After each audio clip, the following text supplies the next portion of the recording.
मुख्यमंत्री फडणवीसांनी फोन करत बंडखोरांची मनधरणी केली। साहित्य संमेलनाच्या मंचावर फडणवीसांनी बंडखोर उमेदवारांशी संवाद साधला। उमेदवारी अर्ज मागे घेण्याच्या दिवशी सुद्धा काही जण बंडखोरीवर ठाम होते, मात्र फडणवीसांकडून फोनद्वारे त्यांची मनधरणी करण्याचा प्रयत्न करण्यात आलाय।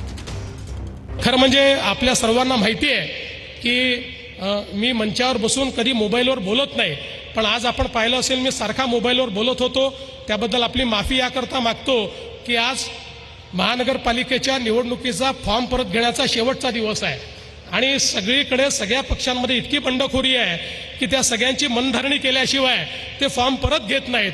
त्यामुळे तुम्ही या ठिकाणी सगळे लोक भाषण करत असताना मधून जे मी बोलत होतो त्या कार्यकर्त्यांना विनंती करत होतो, अरे बाबा फॉर्म परत घे। त्यामुळे मी थोडी ही दृष्टता केली आणि या ठिकाणी फोनवर बोललो, त्याबद्दल आपल्या सर्वांची मी क्षमा मागतो।